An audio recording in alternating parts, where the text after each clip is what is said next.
नमस्कार दोस्तों, स्वागत है आप सभी को आपके अपने चैनल में। तो चलिए आज हम यहाँ पर जो झारखंड में पारा शिक्षक सीमित आकलन परीक्षा होने वाली है और वो आकलन परीक्षा जो है आपको बिहार के तर्ज पर होने वाली है। तो आप लोगों ने यहाँ पर डिमांड किया था कि सर बिहार में जो पारा शिक्षक का आकलन परीक्षा हुआ है तो उसका आप प्रश्न पत्र को यहाँ पर पीडीएफ दीजिए। तो देखिए मैं पीडीएफ भी आपको अपलोड कर दूंगा टेलीग्राम जब बनाऊंगा तो। और फिलहाल अभी मैं आपके लिए यहाँ पर जो है कि पारा शिक्षक सीमित आकलन परीक्षा 2016 में गणित के जो 25 प्रश्न पूछे गए थे उस 25 प्रश्नों के हल प्रश्न पत्र का वीडियो मैं आपको लेकर के आपके बीच उपस्थित हूँ। तो आप सभी यहाँ पर प्रश्न को देख लेंगे और हमारे साथ में आप पेन और कॉपी लेकर बैठेंगे, बना के भी देखेंगे तो आपको पता चल जाएगा कि आपकी यहाँ पर कितने 33 में 33 आप ला पाते हैं, कम से कम 33 ला पाते हैं कि नहीं। ठीक है, तो चलिए हमारे साथ बने हुए रहिएगा, जुड़े हुए रहिएगा। अब आप जाकर के कमेंट कीजिएगा कि सर जी आप बिहार पारा शिक्षक आकलन परीक्षा का लाइव क्लास लीजिए। तो मैं आप लाइव लिख करके कमेंट कीजिएगा तो आपको लाइव क्लास में मैं यहाँ पर प्रोवाइड कराऊंगा, मैं आपके साथ लाइव भी जुड़ूंगा। ठीक है, अब इसके बाद मैं क्या करूंगा तो गणित का आज 25 प्रश्न दे रहा हूं। अगर आपको अच्छा लगेगा तो आप हमें कमेंट कीजिएगा कि सर एसएसटी का भी दिया जाए, सर हिंदी का भी दिया जाए, पेडागोगी का भी दिया जाए। ठीक है, तो इसके बाद मैं आपको यहाँ पर जो प्रोवाइड करवाऊंगा वो साइंस और प्लस यहाँ पर सोशल साइंस का। तो यदि आपको साइंस और सोशल साइंस के 25 प्रश्न चाहिए जो आपके 2016 में आए हैं तो आप अवश्य कमेंट कीजिएगा एसएसटी लिख करके। ठीक है, क्या कमेंट कीजिएगा? एसएसटी लिख करके कमेंट कीजिएगा। तो चलिए देख लीजिएगा क्या पहला प्रश्न आपके एग्जाम में आए हुए थे। मैथ्स के सारे प्रश्नों को आप यहाँ पर हमारे साथ बनाते भी चलेंगे। तो देखिए सबसे पहला प्रश्न देख लीजिएगा। देखिए सबसे पहला प्रश्न आपका जो पूछा गया था वो पूछा गया था कि 81 गुने 82, देखिए यहाँ पे क्या लिखा हुआ है, 81 गुने 82 गुने 83 गुने 84 का इकाई अंक क्या होगा। ठीक है, देखिए इस सारे चीज़ों को हम लोग शॉर्टकट बनाएंगे ना। यदि आप लॉन्ग में बनाएंगे तो बहुत ही समय लग जाएंगे और आपके उतने समय है नहीं। ठीक है, 100 क्वेश्चन और कितने टाइम है? 120 मिनट, बहुत ही कम समय होंगे। तो देखिए 81 गुने 82 गुने 83 गुने 84 का इकाई अंक क्या होगा आपको बताना है। क्या कीजिएगा आप? अब क्या कीजिएगा 81 गुने 82 करके देखिएगा, फिर जो आएगा 83 करके देखिएगा, फिर जो कीजिएगा 84 करके देखिएगा। जी नहीं, ऐसे नहीं बनेगा। ऐसे बनाइएगा तो दिन रात पार हो जाएंगे आपके। ठीक है, करना क्या है सोच समझिएगा, अच्छी तरह से इसको समझ लीजिएगा। बहुत ही आसान होते हैं, चाहे कितनी से बड़ी संख्या भी आपको दे दिया जाए तो आप बहुत शॉर्ट तरीके से इसको बना सकते हैं। तो करना क्या है हमें बताइएगा। तो देखिए इसका इकाई अंक 81 में इकाई अंक क्या है? 1 है। 82 में इकाई अंक क्या है? 2 है। 83 में इकाई अंक क्या है? 3 है। और 84 में इकाई अंक क्या है? 4 है। बस इसी को गुना करना है ना। तो देखिए 1 2 2 2 3 6 और 6 चौके कितना हो गया बताइएगा आप? तो 6 चौके हो गया 24। ठीक है, अब 24 में जो इकाई अंक है वही आपका आंसर होगा। तो 24 में इकाई अंक कितना होता है? 4 होता है। तो 4 आपका आंसर होगा। ये देखिए 4 जो है इसमें दिया हुआ है। ठीक है, तो इसको इकाई, इसको दहाई, सैकड़ा, हजार हम लोग पढ़ते हैं ना, तो वो इकाई अंक यहाँ पर बताना था। तो इस तरह का प्रश्न आता तो ऐसे बनाता। अगर इस मैथ की आपकी लाइव क्लास चाहिए तो आप हमारे कमेंट बॉक्स में जाकर लाइव क्लास के लिए कहिए। मैं आपको बहुत ही शॉर्ट तरीके से मैथ को इतना अच्छा तरह से कवर अप करवा दूंगा कि 25 में 25 आपके फिक्स हो जाएंगे। चलिए अगला प्रश्न देखिएगा आया हुआ है। चलिए सेकेंड प्रश्न है 4000 का 45% कितना होगा। चलिए 4000 का 45% कितना होगा आप भी बनाएंगे। तो 4000 गुने क्या होता है? 45% मतलब 45/100 हो गए। आप यहाँ पर क्या करेंगे? 2 जीरो से 2 जीरो काट देंगे और क्या करेंगे तो 45 को 4 से गुना कर लीजिएगा। तो 5 चौके 20 हो गया, 4 चौके 16 2 18 हो गया। ठीक है, और 1 जीरो यहाँ पर था तो 1 जीरो इसके साथ जोड़ देंगे, यानी इसका सही आंसर क्या होगा? 1800 होगा। ठीक है, तो 1800 आपके किस में मिलते हैं? ए में मिलते हैं। ए इसका सही आंसर होगा। चलिए नेक्स्ट प्रश्न देखिएगा आप यहाँ पर। अगला प्रश्न आया है 7/9 4/9 5/9 का एलसीएम क्या होगा। तो देखिए एलसीएम तो आप निकालते ही है ना। ये कौन सा एलसीएम हो गया? ये भिन्न का एलसीएम हो गया। ठीक है, ये कौन सा एलसीएम हो गया? भिन्न का एलसीएम होगा। तो याद रखिएगा भिन्न का एलसीएम कैसे हम लोग निकालते हैं। तो भिन्न का एलसीएम बराबर क्या होता है? तो देखिए ऊपर वाले को क्या कहते हैं? अंश। नीचे वाले को क्या कहते हैं? हर। तो अगर एलसीएम है तो अंश का एलसीएम निकाल लीजिएगा। अंश का क्या निकालिएगा? एलसीएम। ठीक है, बट्टा हर का क्या निकालिएगा? तो हर का निकालिएगा एचसीएफ। ठीक है, यही होता है इसके फार्मूले। तो चलिए अब आप क्या करेंगे तो यहाँ पर अंश का एलसीएम, अंश का क्या करेंगे? एलसीएम, यानी 7 4 और क्या बच गया आपके 5, इसके एलसीएम निकाल लीजिए ना। तो इसमें कोई संख्या ऐसी है जो संख्या जो कटेगी नहीं कटेगी, क्या कीजिएगा सभी को गुना कीजिएगा, 7 से 4 में गुना कीजिएगा 28, ठीक है, और 28 पच्चे कर लीजिएगा, क्या होगा आपका देखिएगा, तो 28 पच्चे कर लीजिएगा तो आपका हो गया 8 पच्चे 40, 2 पच्चे 140, ठीक है, 140 हो गए आपके एलसीएम। एचसीएफ क्या होगा बताइए, तो देखिए एचसीएफ आपका किसका निकालना है, 9 9 9 का एचसीएफ निकाला, देखिए सभी समान अंक है तो इसका एचसीएफ भी कितना हो जाएगा, 9 हो जाएगा। यानी इसका जो है एलसीएम कितना होगा, जो प्रश्न दिया था एलसीएम बराबर हमने क्या बताया था, अंश का एलसीएम आपको निकालना था, ठीक है, अंश का एलसीएम और बट्टा क्या करना था, हर का एचसीएफ करना था, यही करना था ना। तो अंश का एलसीएम हुआ कितना, तो अंश का एलसीएम आपका आ गया था, अभी आपने देखा था 140 और हर का एचसीएफ आया था 9, यानी 140/9 इसके आंसर होंगे और यह किस में है, आपके ए में है, ठीक है, तो ए इसका सही ऑप्शन होगा।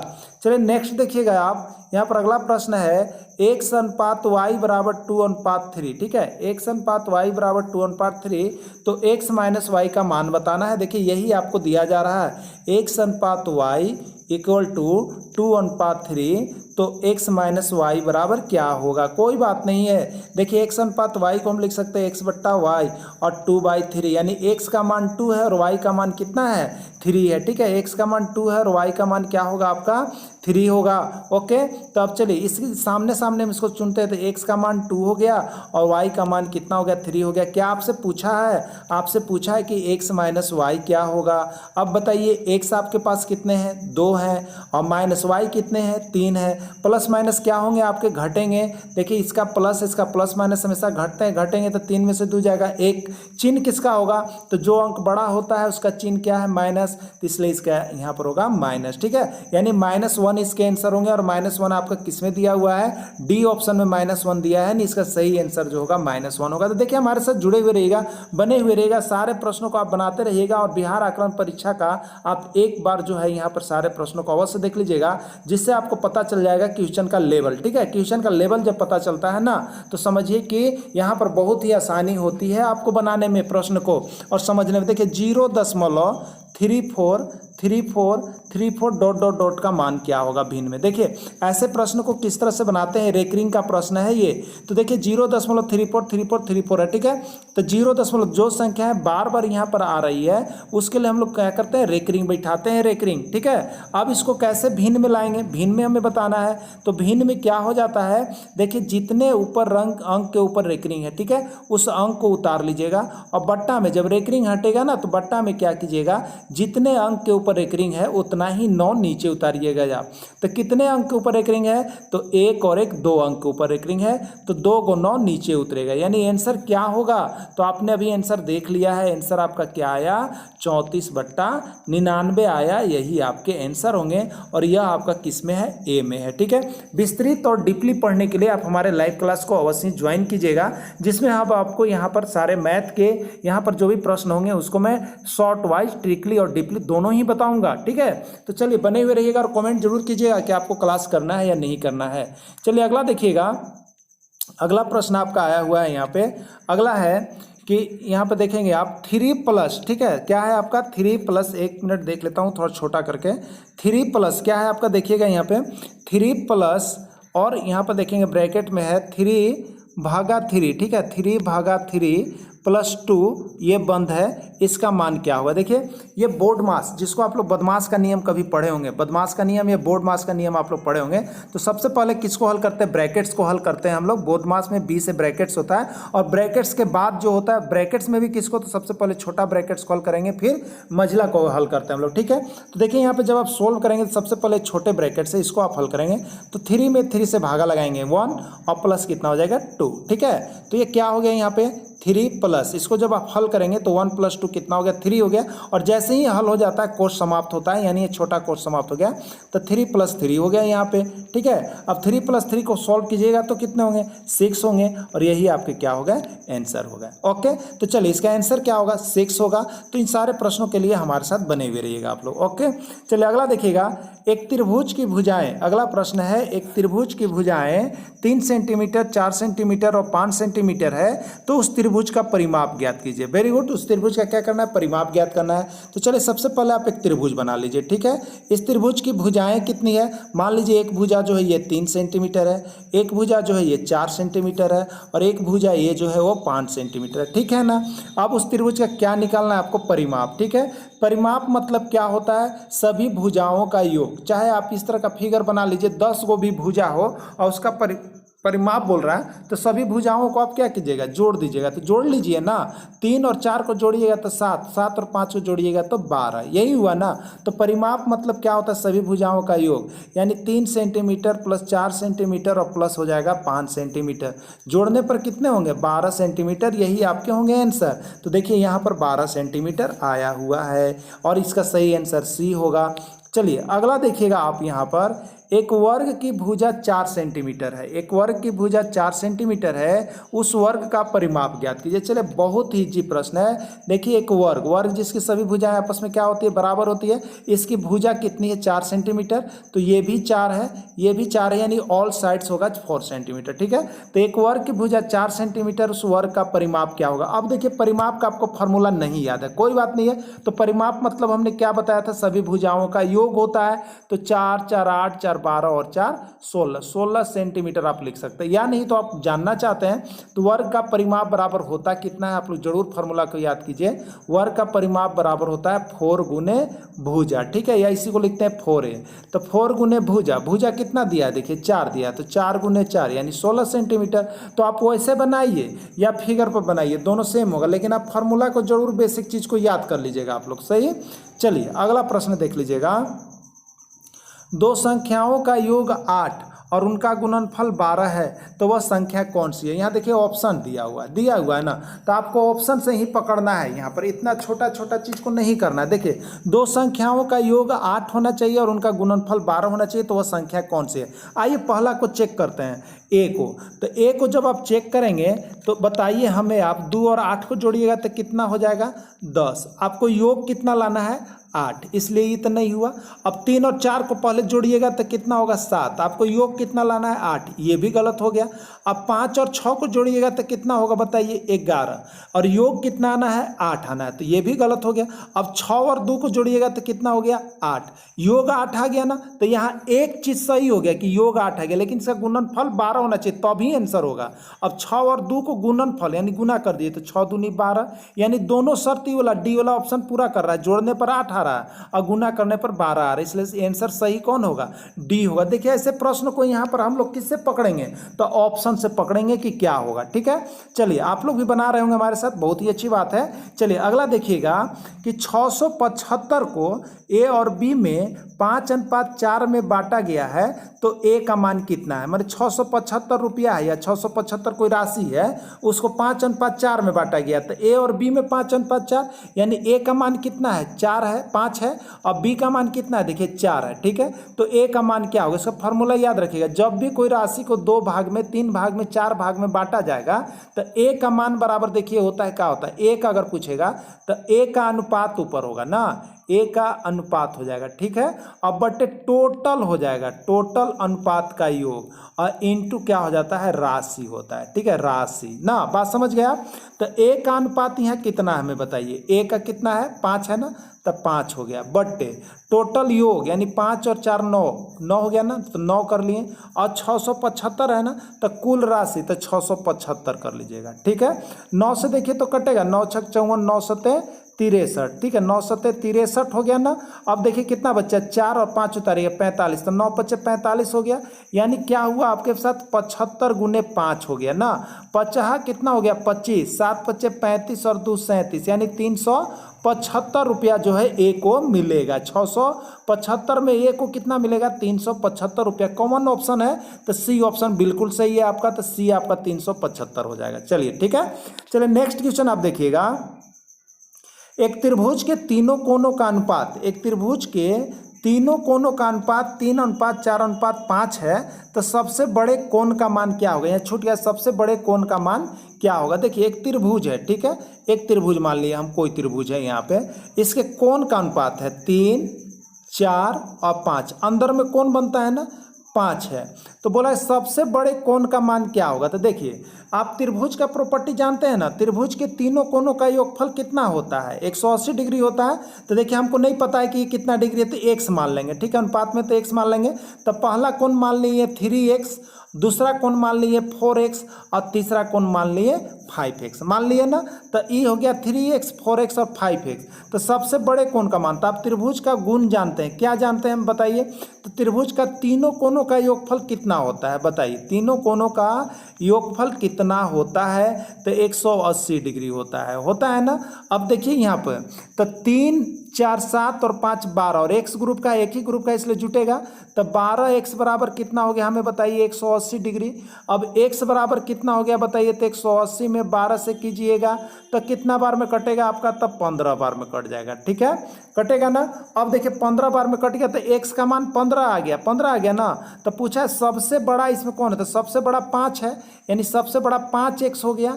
अब 5x में 15 से यानी x का मान 15 के 5 गुने 15, तो 15 पचे कितना होता है 75, यानी इसका आंसर क्या होगा 75 डिग्री होगा, ठीक है, डिग्री छूटा हुआ है। तो सबसे बड़े कोण का मान 75 डिग्री होगा। इस तरह से आप कोण का मान निकाल सकते हैं, ठीक है। चलिए अगला प्रश्न देख लीजिएगा क्या आया हुआ था आपका। अगला है संख्या 52 74 35 में 7 तथा 3 के स्थानीय मान का अंतर क्या होगा, ठीक है। तो देखिए यहाँ पर थोड़ा सा हम लोग समझ लेते हैं। 3 2 4 5 है, इसमें 5 का स्थानीय मान 5, 4 का स्थानीय मान 4 और आगे एक अंक है तो 0, ये दहाई पर इसलिए 40, 2 का मतलब 2 और इक्यावन पर इकाई दहाई सैकड़ा, सैकड़ा मैंने 100 200 और 3 के मतलब का 3 लिखेंगे और आगे कै गो अंक देख लीजिए 1 2 3, तो 3 लिख के और जय गो अंक है उतना 0। शॉर्ट में ऐसे हम लोग जानते हैं और विशेष स्थान दे के आप निकाल सकते हैं, ठीक है। अब देखिए जब आप स्थानीय मान समझ गए तो आपके पास है 5 2 7 4 3 5, ये ना है मैं 7 और 3, तो 7 के स्थानीय मान क्या होगा बताइए। 7 और कर आगे कै गो अंक 1 2 3, तो 3 गो 0, ये हो गया। अब 3 का स्थानीय मान कितना होगा बताइए 3, 3 का स्थानीय मान 3 होकर आगे कै गो अंक 1 गो 30, यही ना। तो आप उनके अंतर माने क्या हो गया घटाओ। तो 7000 में से 30 को आप घटा दीजिए, ठीक है। तो 7000 में से 30 को आप जब घटाइएगा तो देखिए क्या आता है। तो 7000 में से 30 को आप माइनस कर लीजिएगा, क्या हो गया 0, 10 में से 3 गया कितना बचा 7 9 और यहाँ 6, यानी 69 70, कितना बच गया 69 70, किस में है ए में है। तो बिल्कुल सही आंसर आपका ए हो जाएगा, ठीक है। चलिए अगला प्रश्न देख लीजिएगा।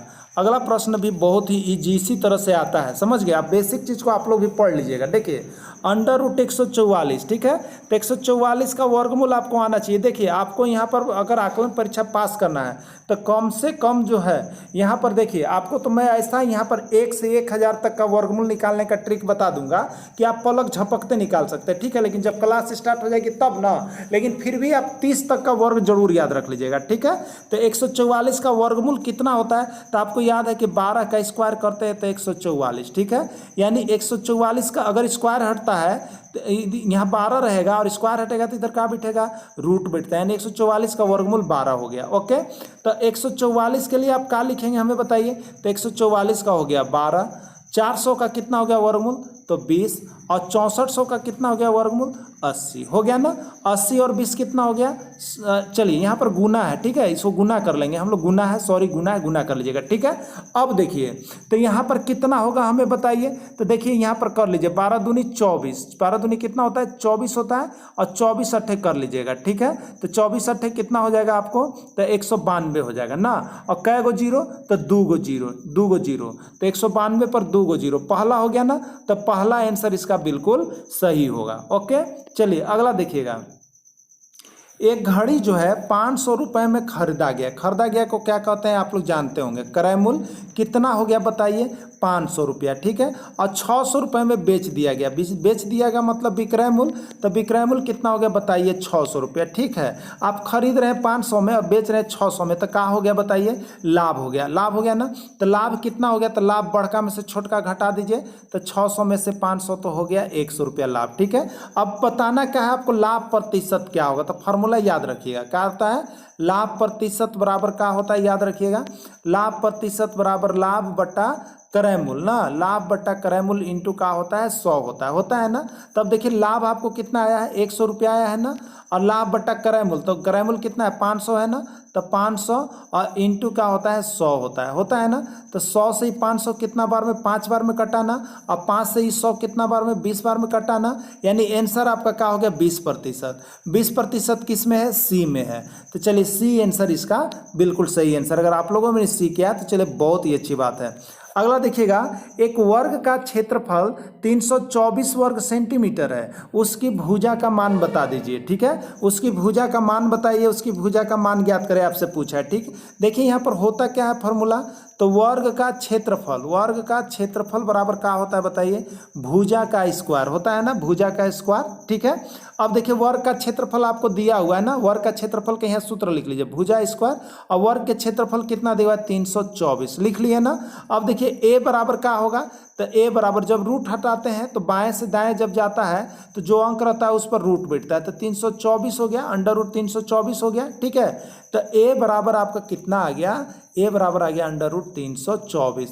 तो 324 का वर्गमूल आप निकाल लीजिएगा न, तो वर्ग याद रखिए 324 किसका होता है, तो 18 का स्क्वायर 324 होता है, यानी 324 का जब आप वर्गमूल निकालिएगा तो 18 होगा, यानी इसका सही आंसर क्या हो जाएगा, तो 18 सेंटीमीटर हो जाएगा। ठीक है, 18 सेंटीमीटर किस में है, ए में है, तो ए इसका आंसर बिल्कुल राइट होगा।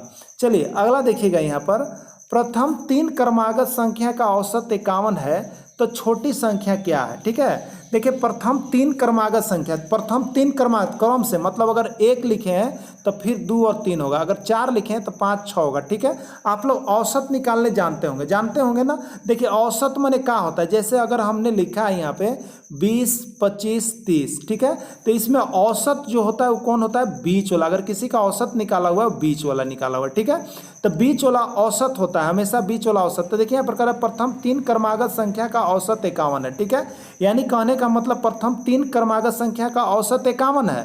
तो क्रमागत औसत मतलब औसत वाला अंक कहाँ रहेगा, बीच में। ठीक है, तो अब क्रमागत इसके पहले कौन अंक आएगा, इसके बाद कौन अंक आएगा, आप जान जाइए। तो इसके पहले आएगा 50, क्योंकि क्रमागत है, मैंने क्रम से एक लगातार होना चाहिए। अब 51 है तो इसके बाद यहाँ होना चाहिए 52। ठीक है, अब देखिए यहाँ पर 3 को संख्या हो गया ना, 1 2 3, अभी बीच वाला क्या होता है, औसत दिया था 51, तो क्रम से लगातार, तो इसके पहले 50 और इसके बाद में 52। ठीक है, तो एक लाइन से चलना चाहिए, समझ गए। अब इसमें पूछा कि सबसे छोटी संख्या कौन है, तो छोटी संख्या कौन होगा बताइए, 50 होगा ना, तो इसका आंसर होगा 50। ठीक है, इसका आंसर क्या हो जाएगा, 50 हो जाएगा। चलिए अगला देखिएगा, एक समकोण त्रिभुज का आधार 4 सेंटीमीटर और लंब 3 सेंटीमीटर है, तो कर्ण का मान ज्ञात कीजिए। ठीक है, देखिए एक समकोण त्रिभुज है, एक समकोण त्रिभुज। ठीक है, यहाँ पर 90 डिग्री होता है ना। एक समकोण त्रिभुज का आधार देखिए दिया हुआ 4 सेंटीमीटर। ठीक है, और लंब ये दिया हुआ देखिए 3 सेंटीमीटर, और इसको हम लोग क्या कर लेते हैं, कर्ण कहते हैं। इन नहीं दिया हुआ है, इसका मान आपको निकालना है। ठीक है, तो आप पाइथागोरस प्रमेय पढ़े होंगे ना, क्या होता है आप लोग सब कोई जानते हैं।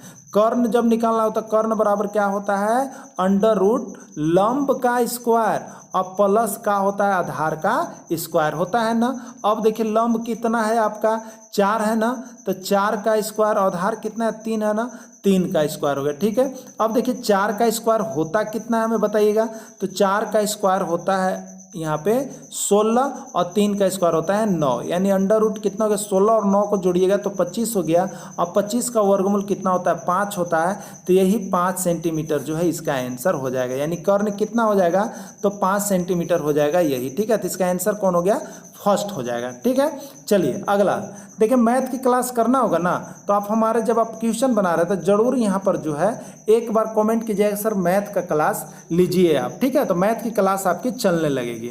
अब देखिए एक वृत्त का परिमाप 88 सेंटीमीटर है, तो उस वृत्त की त्रिज्या ज्ञात कीजिए। चलिए एक वृत्त होता है ना, एक वृत्त, अब देखिए यहाँ से जो सेंटर से एक रेडियस तक जो हम लोग जाते हैं, यहाँ पर सरकमफ्रेंस तक, परिधि तक, उसको हम लोग कहते हैं त्रिज्या कहते हैं ना, तो यही त्रिज्या निकालना है। ठीक है, त्रिज्या आपको निकालना है।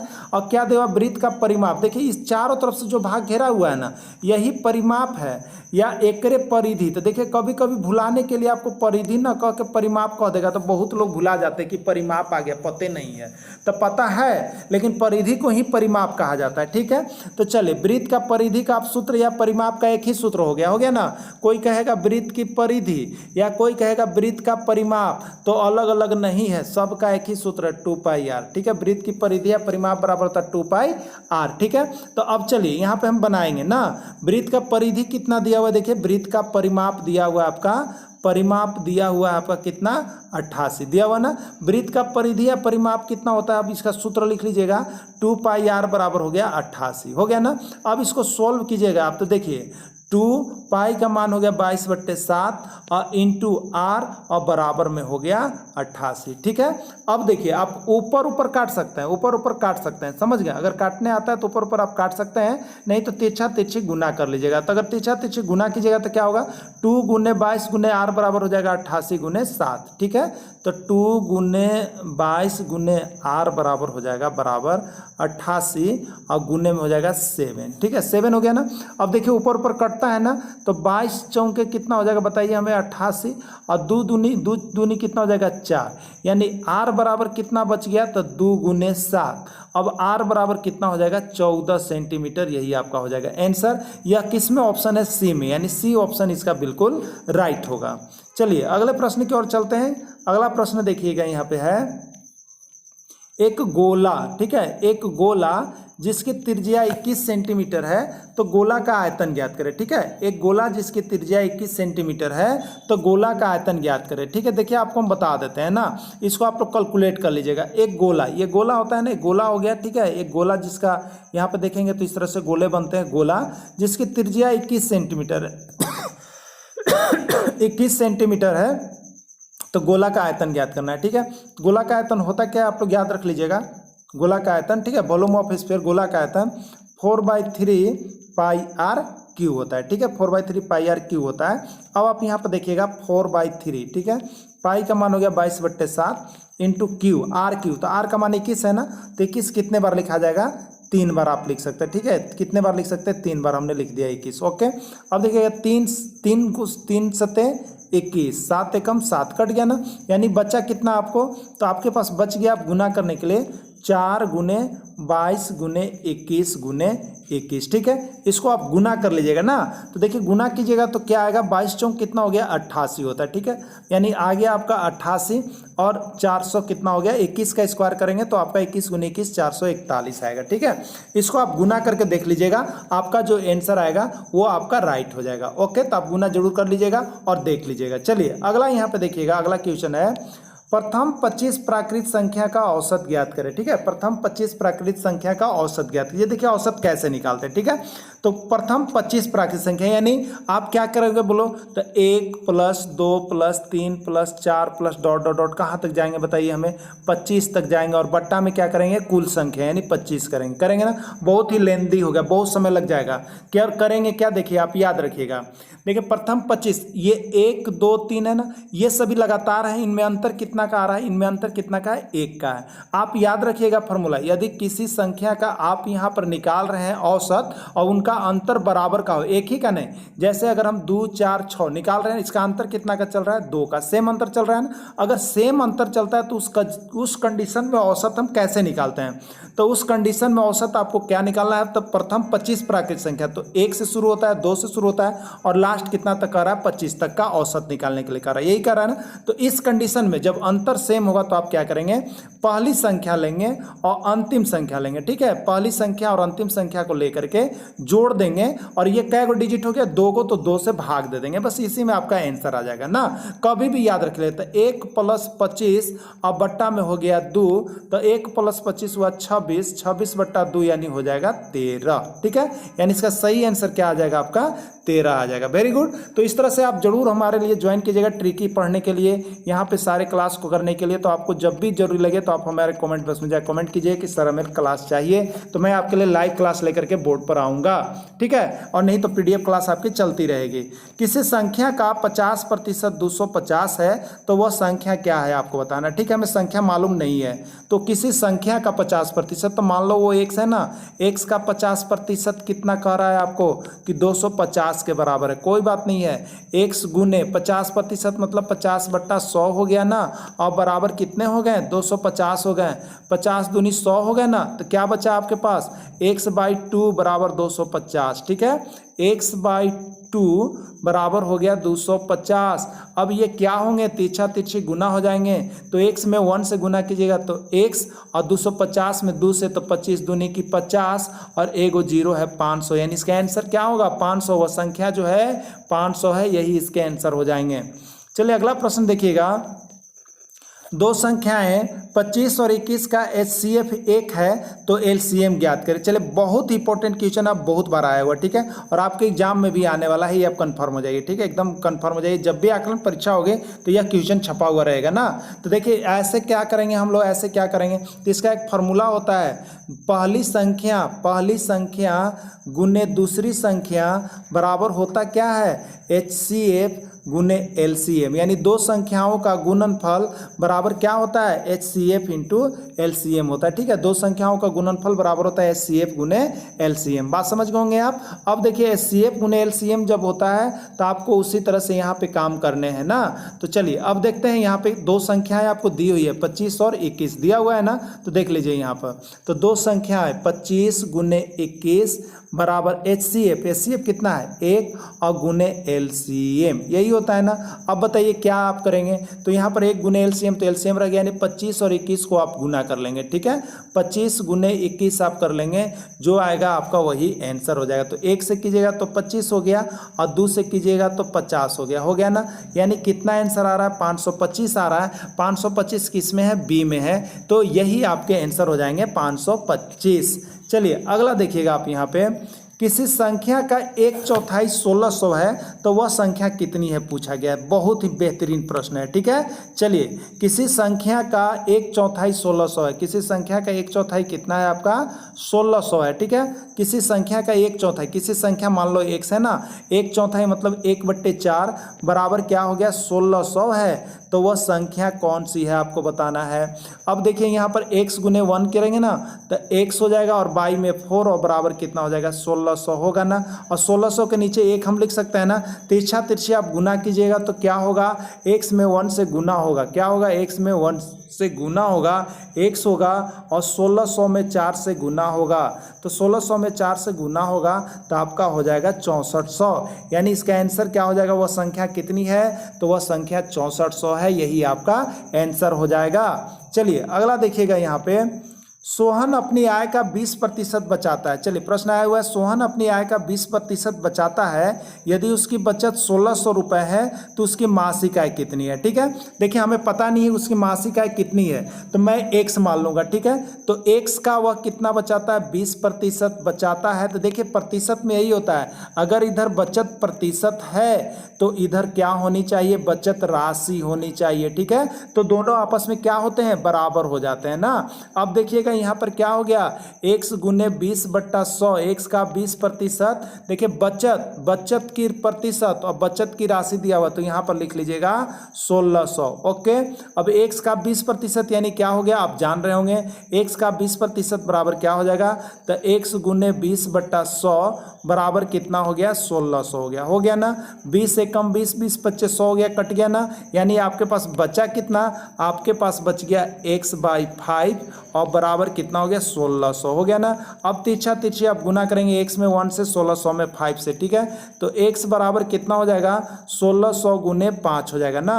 अब 16 पच्चे कितना होता है, तो आप जान रहे हो 16 पच्चे 80 होता है, ठीक है। तो 80 हो गया ना, 16 पच्चे 80, तो 80 तो ऐसे हो गए और 2 जीरो बचे हुए हैं, तो ये 2 जीरो ले लीजिएगा, तो हुआ कितना आपका 8000, ठीक है। वह संख्या, वह मासिक आय उसकी कितनी है, तो उसकी मासिक आय मंथली इनकम जो है आपका 8000 रुपये है, यही आपके आंसर हो जाएंगे, ओके। चलिए अगला प्रश्न देख लीजिएगा आप, अगला प्रश्न है, दो संख्याओं के वर्गों का अंतर 25 है तो वह संख्या बताइए। ठीक है, देखिए ऑप्शन दिया है कि वह संख्या 13 12 है, 14 13 है, 16 12 है, 14 3 है। देखिए इसका आंसर हम लोग कैसे निकालते हैं, तो ऑप्शन देख के निकालेंगे। दो संख्याओं के वर्गों का अंतर 25, आप पहला से स्टार्ट कीजिए। 13 का वर्ग कितना होगा हमें बताइएगा, 169। 12 का वर्ग कितना होगा, 144। और इनका अंतर कह रहा है मतलब घटा दीजिए, घटा के देखिएगा 169 में से 144 कितना जा रहा है आपका 25। तो क्या बोला है, दो संख्याओं के वर्गों का अंतर 25 है तो वह संख्या बताइए। तो वह संख्या कौन हो गई, ए तो ही हो गया ना, कि दो संख्याएं हैं 13 और 12, इनको हमने वर्ग करके घटाया तो 25 आ गया, इसलिए सही हो गया। अगला को आप देखिएगा, 14 का स्क्वायर कितने हो जाएंगे, 196। ठीक है, 13 का स्क्वायर कितने हो जाएंगे, 169। 196 से 169 घटाइए, 25 नहीं आएगा। ठीक है, अब अगला को आप चेक कीजिएगा, 16 का स्क्वायर कितना हो जाएगा, 256। ठीक है, और 12 का स्क्वायर कितना होगा, 144। आप घटा के देख लो, नहीं आएंगे। ठीक है, अब ये तो छोटे से हो गए, ये तो होंगे ही नहीं होंगे। तो इस तरह से हम लोग क्या करते हैं, मैथ के प्रश्नों को बहुत ही अच्छी तरह से सिस्टम से पकड़ते हैं। अब मैं आपसे यहाँ पर बताना चाहूँगा, यदि आप वीडियो के अंत तक बने हुए रहें तो अगर आप चाहते हैं कि आपकी लाइव क्लास हो, आकलन परीक्षा से आप जुड़ना चाहते हैं, हमारे साथ यहाँ पर मैथ पढ़ना चाहते हैं, इंग्लिश पढ़ना चाहते हैं, हिंदी पढ़ना चाहते हैं, एसएसटी और सोशल साइंस सभी चीज़ें यहाँ पर ट्रिकली पढ़ना चाहते हैं, तो आप हमारे चैनल को एक बार और से सब्सक्राइब कर लीजिएगा और जरूर कमेंट कीजिएगा कि सर हमें लाइव क्लास चाहिए, तो सर हमें पीडीएफ चाहिए। इससे मैं आपको यहाँ पर जरूर सारी चीज़ें प्रोवाइड करवाते रहूँगा। तो चलिए वीडियो के अंत तक बने हुए रहे। इसके लिए आप सभी को जोहार झारखंड, नमस्कार, और मिलेंगे फिर आपसे इसी तरह का नेक्स्ट वीडियो लेकर के। यह वीडियो आपको जो है पब्लिश हो जाएगा सुबह 4 बजे। ठीक है, तो आपको सुबह 4 बजे अवश्य इस वीडियो को देख लीजिएगा, पढ़ लीजिएगा, समझ लीजिएगा। अगर प्रॉब्लम हो तो हमारे कमेंट बॉक्स में जाकर कमेंट कीजिएगा, और वीडियो चाहिए तो कमेंट कीजिएगा, लाइव क्लास चाहिए तो कमेंट कीजिएगा। चलिए, thanks for watching this video. फिर हम मिलेंगे आपसे इसी तरह का नेक्स्ट वीडियो लेकर के। तब तक के लिए इतना ही। जय हिंद, जय भारत।